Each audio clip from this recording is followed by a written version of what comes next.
Good morning class third. बच्चों, आज हमारा न्यू टॉपिक है छोटा रोबोट हमारा दोस्त। ठीक है, ये पार्ट 14 है।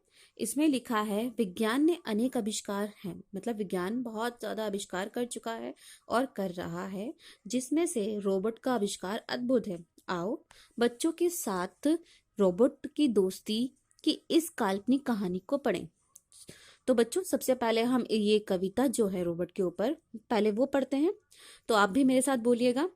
रोबोट तो है हमारा दोस्त, करता सारे काम हमारे, जो हम कहते वही है करता, सब कुछ करता बिना विचारे, ना कुछ खाता ना कुछ पीता, ना ही करता है आराम, ना ही फर्क किसी में करता, सबको समझे एक समान।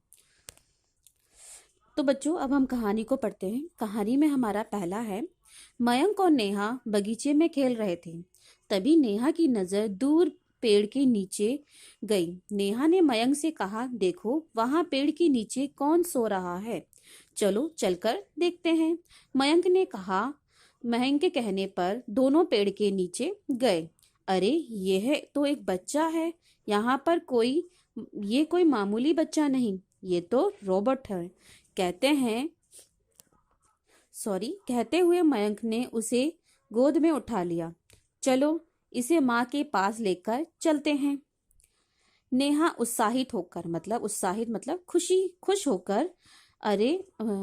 खुश होकर बोली। वे उसे लेकर घर गए।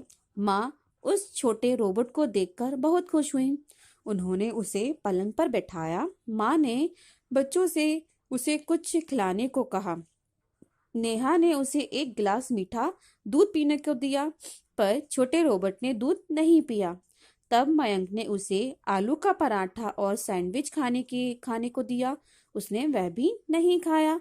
वह रोने लगा और रोते रोते पलंग से नीचे उतर गया। वह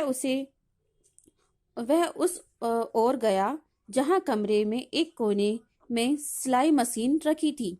उसने वहां एक डिब्बी में रखी सारी सुइयां खा ली। उसने मशीन के तेल की पूरी बोतल पी ली। अब पेट भरने पर वह खुश नजर आ रहा था। फिर वह बच्चों के साथ बाहर खेलने चला गया। बच्चे वहां गेंद से खेल रहे थे। वे भागते हुए एक चुटकी में उनकी गेंद उठा लाता। उनसे वहां बच्चों को अनेक करतब दिखाए। बच्चों को उसके साथ बहुत मजा आया। रात होने पर बच्चों ने रोबोट को अपने पढ़ने के कमरे में चटाई बिछाकर सुला दिया। उन्होंने उसे एक छोटी रजाई भी उड़ा दी। आधी रात के समय कई रोबोट उसे ढूंढते हुए वहां आए। वे बहुत उदास थे। उन्होंने चारों ओर छोटे रोबोट को ढूंढा, वह कहीं दिखाई नहीं दिया। एक बड़े रोबोट ने जब पढ़ने के कमरे में खिड़की से झांक कर देखा तो उसकी नजर छोटे रोबोट पर पड़ी। छोटे रोबोट को देखकर वह बहुत खुश हुआ, पर वह उसे अपने साथ नहीं ले जा सकता था क्योंकि खिड़की बंद थी। वह सुबह होने तक उसकी वही प्रतीक्षा की। सुबह होने पर छोटा रोबोट मयंक और नेहा के साथ बाहर आया। तब बड़े रोबोट ने दौड़कर छोटे रोबोट को गले लगा लिया। मयंक और नेहा दोनों उन्हें जाते हुए देख रहे थे।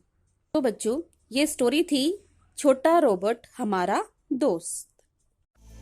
यदि आपको हमारा वीडियो अच्छा लगा हो तो आगे की वीडियो की नोटिफिकेशन प्राप्त करने के लिए कृपया बेल बटन दबाएं और चैनल सब्सक्राइब करना ना भूलें। Please subscribe our channel of Edufun classes. Thank you for watching.